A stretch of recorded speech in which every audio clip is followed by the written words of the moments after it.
everybody. Welcome to the channel. I haven't made a video in quite some time. Dog Backwards, the podcast, still does exist. It actually gets quite a few downloads on iTunes and Google Play. But the YouTube channel I haven't done much with, and I haven't really made anything in a while. I got tired of trying to do content.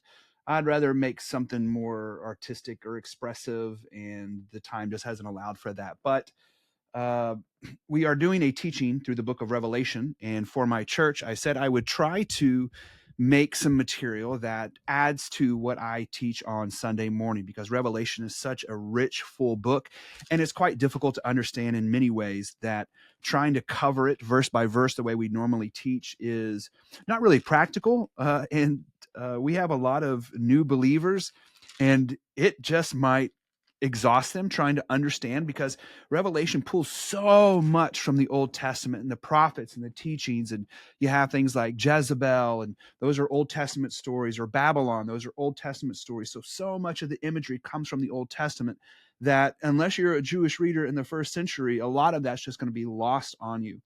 And there is a reason that Revelation is considered one of the most, if not the most difficult book. People like Martin Luther didn't even want it included in the scripture. Some early church fathers, they would not allow it to be read out loud. Like, it's always been controversial.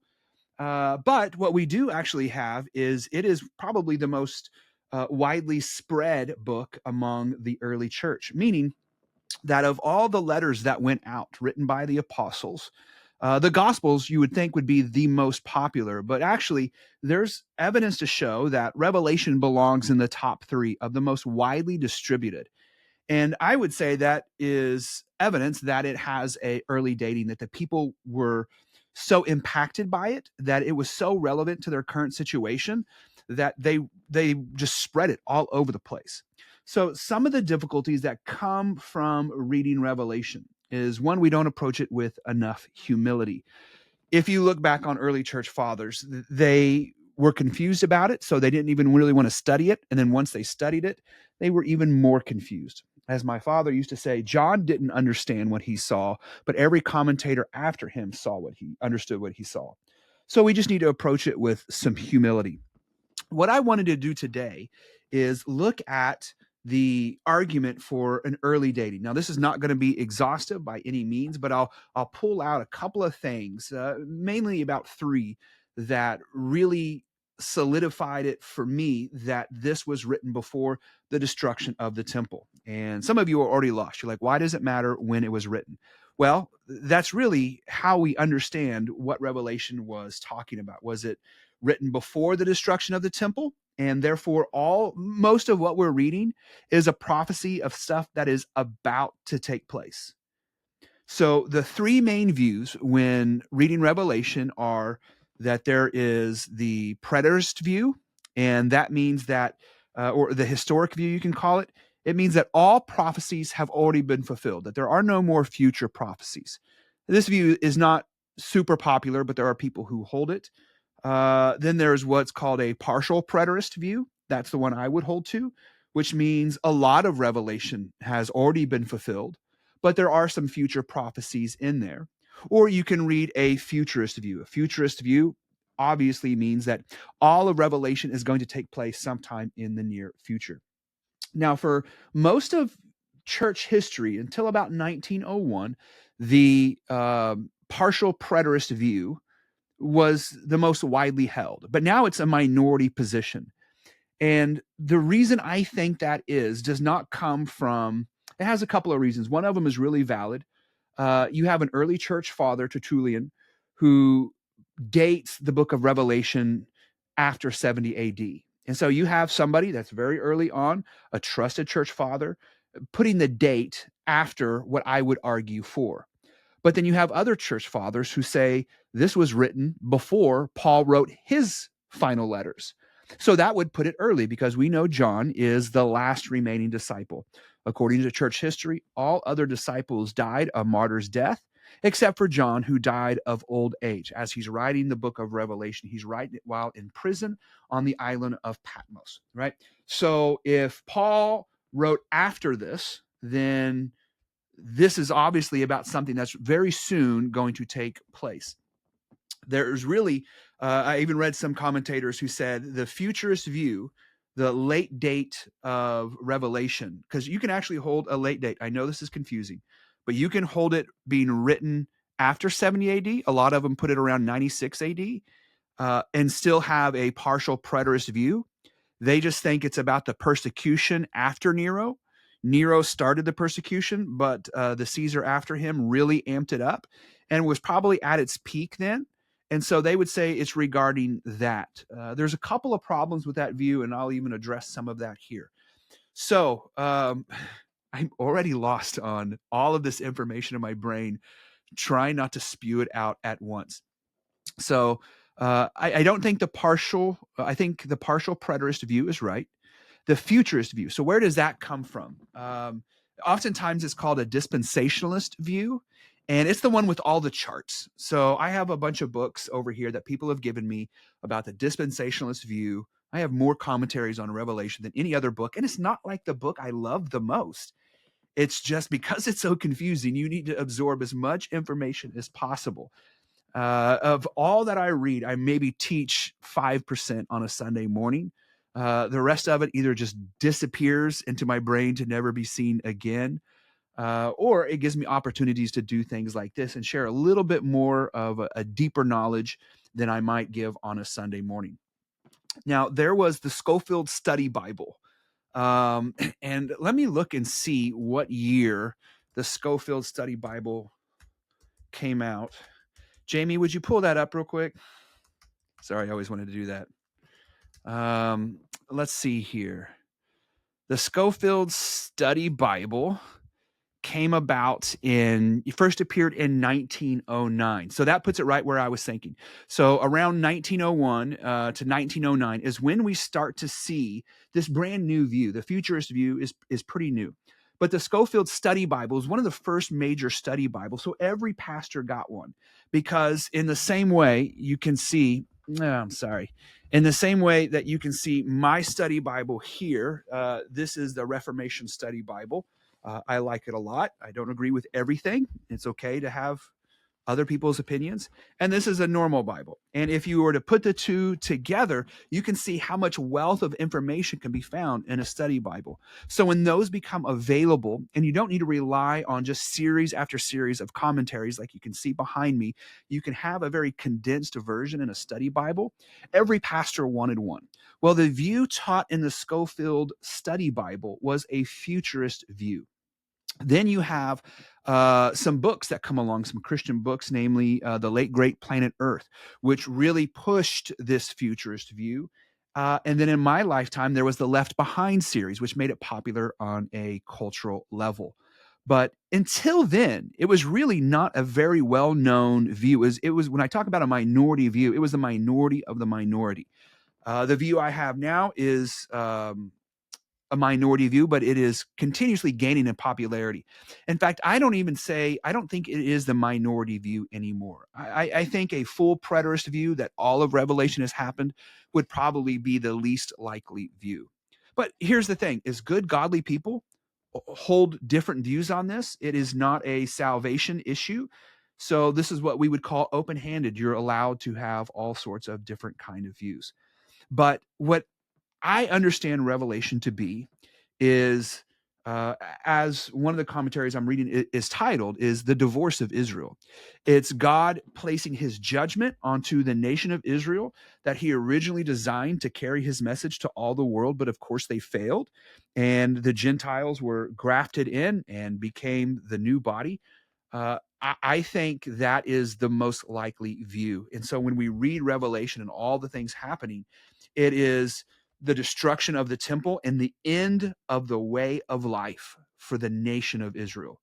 It's hard for us to understand what the destruction of the temple would have been like for a first century Jew. Their entire life revolved around the sacrifices and the feast, and they all pointed towards the temple of God. It's where you would plan your vacations. It's where you would go to worship. It's where the Holy of Holies was, where God himself dwelt. And imagine that you believe this is the home of God, and then not only is it destroyed, but it's ransacked. You can look up the Arch of Titus in Rome, and it shows Roman soldiers carrying out all of the ornate things that were found in the temple, lampstands, and maybe the Ark of the Covenant. We don't know where that went. Unless you believe the books on a popular level that the what are those knights called? Indiana Jones, right? You know which ones I'm talking about. The Knights of Templar, right? They're the ones that have been holding the Ark of the Covenant and all of that stuff, right? I don't buy any of that stuff. I don't think it matters where it is, because I don't think it matters anymore, right? I think it's a thing of the past, either destroyed or maybe it's buried away in some Catholic basement. We don't know. Okay, so let's get started in looking into the date. How could we date this? So if I needed to make a quick argument on the early dating for the book of Revelation, Revelation 17:1 is where I would take them. And as I was talking about that, I think this is about the divorce of the nation of Israel. I was reminded of a conversation with a friend I had. It says, hey, remember the Old Testament says, whoever blesses Israel, God will bless. Whoever curses it, God will curse. And it occurred to me, just thinking, well, who has cursed Israel? Now, modern day evangelicals will say this is kind of why we need to side with Israel on everything, because we don't want to accidentally curse them and then we end up cursed. But in truth, the people who have cursed Israel more than anybody else is the nation of Israel, right? Nobody has been more disobedient to what Israel was supposed to stand for than the nation of Israel. So if you read the Old Testament, it's adventures and missing the point, right? They are in captivity. God sets them free, says, I will bless you and I will give you a great nation. Just follow my statutes and remember me as your God. Have no other gods. They go, great, we got it. And they're good for about 10 minutes. And then they're like, how about we make a calf to worship, right? And so this happens over and over. And then they suffer the consequences of their action. They cry out to God, why won't you save us? He's like, guys, you're in a bad spot because you walked there, right? Like you are where you are because of your own choosing. But then he rescues them and he says, okay, I got you free again. I'm going to bless you. I'll give you this promised land. Just obey my statutes. And they're like, got it. And they're good for 5 minutes. And then they ruin everything again. And it got to the point where Jesus shows up to the temple. The temple is now basically a casino. It's supposed to be a house of prayer, but you've turned it into a den of thieves. It's the modern day government, right? Like it's supposed to do good. The power corrupts it, and it becomes nothing of what God desired. And so, not only that, but instead of looking and waiting for the Messiah, when the Messiah shows up, they kill him. So Revelation is a judgment against what they have done. It's going to be a broad, sweeping judgment. It's going to take away everything that makes Israel, Israel. Meaning, this is the dwelling place of God and the Holy of Holies, and temple sacrifice is the way to atone for your sin, right? So those things are gone. What you see in modern day Judaism is not even remotely close to biblical Judaism in many ways. Now, they keep a lot of the feast, but they can't do sacrifices. They have no temple. And now, as almost, one of the Muslim holy sites is built on where the temple used to be. So there's another God claiming territory for where the Jews saw that God would live. And all of this is just an act of judgment against disobedience. But turning to the early dating, if this is written before the destruction of the temple, then it seems pretty good that this is a lot of it about the destruction of the temple.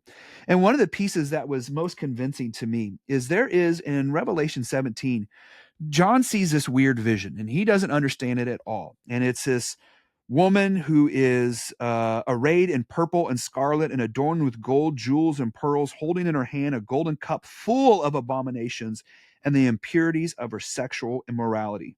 And on her forehead was written a name of mystery, Babylon the Great, mother of prostitutes and earth's abominations. Now, oftentimes when Revelation is going to talk about sexual immorality, it's interesting that a portion of the time, not always, it's actually talking about spiritual adultery. This is kind of a common theme. And we find this in the Old Testament too, that you have committed adultery against God. In fact, if you read Galatians, you might have friends that try to argue. I see this stuff on TikTok where they're like, hey, we should be keeping the festivals and we should be following the Old Testament law and all of those things. Don't eat pig and unclean animals. What they are suggesting is that we commit spiritual adultery because you have the first covenant um, is not null and void unless there is a death, right? Like it's saying by this death, that one is no longer good. I'm going to make a new covenant with you. And it's like a divorce and a remarriage. And so to go back and try to keep these Old Testament laws is an act of spiritual adultery.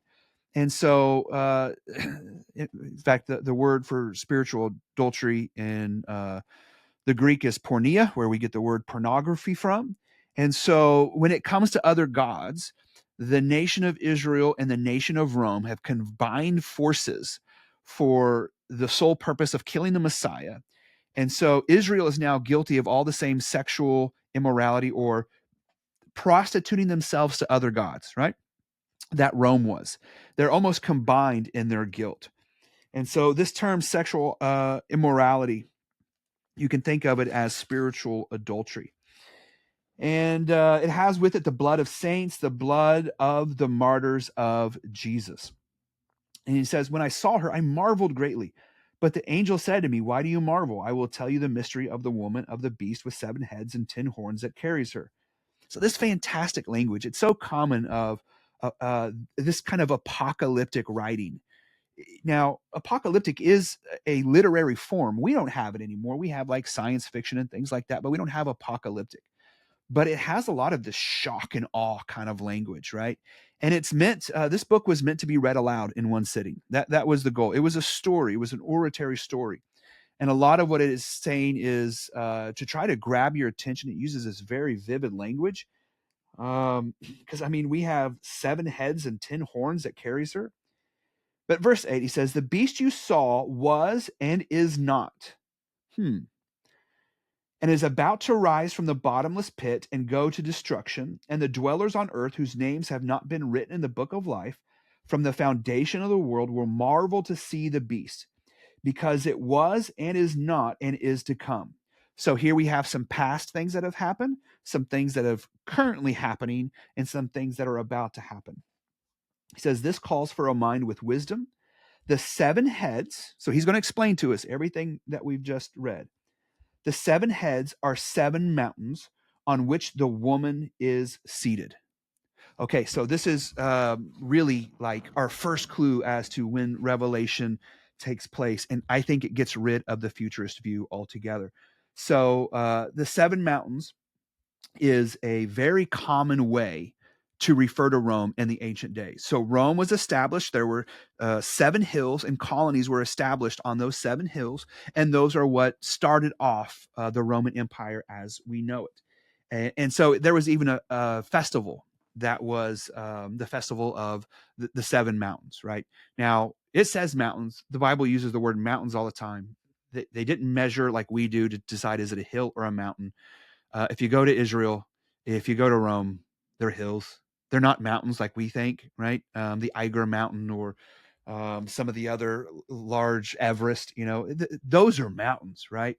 Oklahoma has one of the largest hills in the world. Like it's really short from being a mountain, but it's still a hill because we've created a height, and we're like, all right, you're too tall to be a hill anymore. But so it says 7 mountains. They're really 7 hills, but they had a festival celebrating the 7 hills of Rome. And it says there is a woman that is seated on it. Now, this woman is Roma, and Roma is one of the names. It's one of the options for where Rome gets its name, but it's the goddess of Rome. And let me see if I can share my screen here. And I want to show you, yeah. So this right here, you can see, is a coin from the reign of Nero. And do you notice here on the back, there is a woman sitting on 7 hills. This is, right, what's underneath it? Roma. And she is sitting on 7 hills. So that for me is pretty good evidence that this is talking about this time period. So that is minted during the time of Nero. And it is a woman sitting on 7 hills. So they would have had this. It's possible they could have had this very coin in their pocket. So someone say, well, that's too obvious because Revelation is meant to be cloaked, or, if a Roman person found it, wouldn't go, oh, they know we're coming. We better destroy it sooner than they think, right? but it's also meant to be understood to a degree, right? So he's translating, says, guys, you know what this means. If you have wisdom, think about it. And then he begins to explain it into a way that seems foreign to us. Now, I have looked at some of the other views on what do they say that the 7 hills are, and they have all sorts of weird ones. It's world powers. We got United States, China, Russia, North Korea, Germany, and they count, like, see, there's 7 main world powers, and it's the Catholic Church that sits on top, right? So those are some of the other options, but for what I'm about to read next, I think really seals the deal. And he says, verse 10, there are also 7 kings. So there's 7 kings, 5 of whom have fallen. So the first 5 are dead. One is, the other has not yet to come. And when he does, he must remain only a little while. So let me pull up the Caesars of Rome. Okay. So the 7 kings, the 7 rulers of Rome are Julius Caesar. You have Augustus, Tiberius, Caligula, Claudius, Nero, right? And then Galba. I think that's how you say it, right? And so if you count it up, right, the 7 heads, 5 have died. So the first 5, Julius Caesar is dead, Augustus is dead, Tiberius is dead, Caligula is dead, Claudius is dead. One is, that would be Nero. And then it says one is to come, Galba, but it will only remain for a little while. Do you know Galba only reigns for like less than a year? It's like 6 to 8 months. He doesn't reign long at all. And so those 7 kings match up exactly with what we would see. And this is where I would say, see, it includes a futurist view as well. So it's talking about past. Here's the Caesars that have died. Current, we have Nero right now. One's going to come. It's already predicting the death of Nero, and then the next emperor would only reign for just a little bit. So that, to me, places this during the writing of Nero. Nero reigned. Let me see here if I can pull up. Gosh, come on, die. Bink. 68 AD. If Nero is alive while the writing of Revelation is going on, then that means it had to be written before 70 AD. Though Nero, yes, he's famous for persecuting Christians. He's most well known for dipping them in oil and then setting their bodies on fire to light his parties at nighttime. Not a cool bro, right? Just need to chill a little bit. Okay, so that would be my main source. If I had 5 minutes, I'd say, hey, turn to this and compare it to what we know historically about the Caesars of Rome. But even if I just go to Revelation chapter 1, let's just take this at face value, okay? It says, the revelation of Jesus Christ, which God gave him to show his servants the things that must soon take place. And then in the verse 3, just shortly after that, he says, blessed is the one who reads aloud the words of this prophecy, and blessed are those who hear and who keep what is written in it, for the time is near. We're going to find several times where he says, hey, this is about to happen really soon. And some people will say, well, he means soon in a general sense because there's different dispensations, and there was pre-Jesus, there was Jesus, and now anything after that is the soon, right? That soon has been waiting for 2,000 years. And I have a hard time seeing this as things that happen soon, but it's 2,000 years later. So that's, for me, that's just a face value. It seems to make sense with the other stuff. The last point that I would make, because I don't want to make this video too long. The last point I would make is that this includes descriptions of the temple in the book of Revelation. In fact, John is told to go and measure it. Now, there are places in the Old Testament where they are told to measure the temple, but there is no temple yet. It's about it going to be built. But there's some real big differences in here. One, he's talking about the temple that Herod built. So he's talking about a specific temple. And the argument from silence is that there is nothing in here about the destruction of the temple. So whenever they talk about the temple, they are talking about something that still exists. So if all of this is true, then that means Revelation is written before the destruction of the temple and is therefore a warning to those Christians that are going to go through a great tribulation, right? And it is Jesus coming on the clouds, which is judgment language from Daniel, that Jesus is coming on the clouds to enact judgment upon those who pierced him, which is another language that is used in Revelation, talking about who the judgment is going to be on. It's on those who pierced him, meaning not generations afterwards, but literally those who were alive and participated in the crucifixion of Jesus. Yes, Jesus allowed himself to be martyred, but Jesus is going to enact justice on those who did it, right? And he's going to say, imagine it would be heartbreaking for God that he keeps giving a chance to these people to be his people, and they reject him over and over and over again. And finally he says, guys, I've protected you from judgment for so long, but judgment is coming now. And I think that is what the book of Revelation is about. It is God enacting his judgment. And then we are going to have the futurist view about the judgment against all the enemies of God. Now, remember, it's an apocalyptic book. It's full of shock and awe language, crazy imagery. Some of it we understand, some of it we don't. But I will do my best to make these as kind of, if you don't go to our church, you can go to Catoosa First on Facebook and you can listen to the sermon, and that this is kind of a partner for. Or if you're just on YouTube or listening on iTunes, read the first 2 chapters of Revelation. When he talks about 7 churches and 7 lampstands, those 7 churches are in Asia Minor. You can go to current day Turkey. You can see the remains of many of those, right?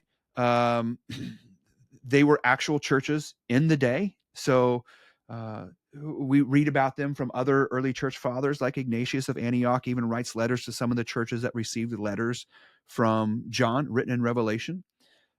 They use numbers all the time to signify things. Oh, I got one more piece of evidence I want to show you. Yeah. So the word, like the letter 7 is perfect, holiness, complete, right? It can have very meaning, but it means perfected. And that's why God's perfect number is 777.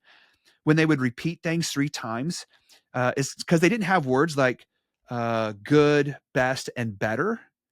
You would just say good, good, good. And that meant the best version of good. That's why the angels say, holy, holy, holy is the Lord God Almighty, right?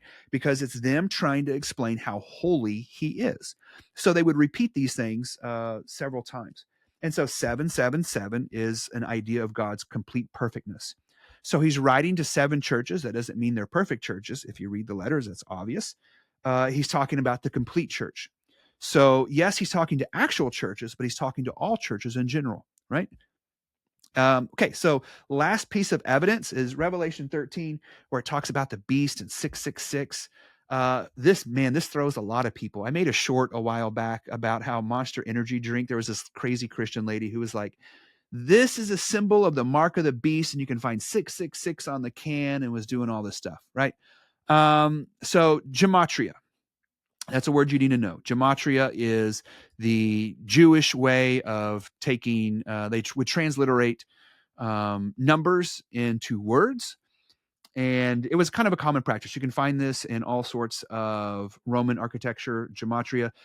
There's even somebody who did a tag, right? Like they carved in something that said, to the one whom I love is 414. Right? I don't remember what it was, but they were trying to code, and it was like them spray painting on an overpass, Jenny, I love you, baby, right? And you say, to the one whom I love is, these numbers. And so gematria, if you take 666, can it be understood to be anything that would be relevant to the early dating? Yes. As a matter of fact, Hebrew gematria, the name Nero Caesar adds up to 666. You say, well, Caleb, but couldn't lots of things? A fair number of things could mean that. But you need to look at people who actually use gematria. So you're looking at 1st, 2nd century. But we have some manuscripts that don't say 666, they say 616. And this is where I think is really interesting. 616 would be the Latin version of Nero Caesar. And so as this book is being written and spread, because remember, it was one of the most widely spread books of the New Testament, as it's being spread, It's being sent to some people who don't speak Greek, they speak Latin. And so the scribe is like, they're not going to get this, that this is Caesar. And I need to warn them that Nero is about to unleash all hell on Christians. And so they changed it to 616. Now, if it's not Nero Caesar, why would early manuscripts, the people who are actually going to receive this, change it to 616? There's no other name that would fit 666 and 666. 616. Did I say that right? Whatever. You know what I'm saying.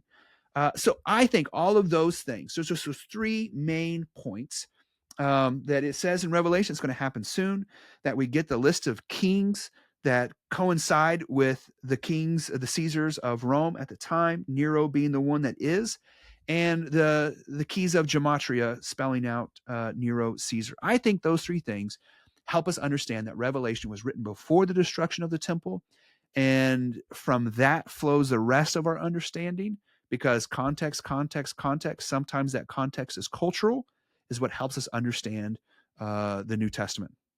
All right, I hope that was helpful. Y'all have a great day.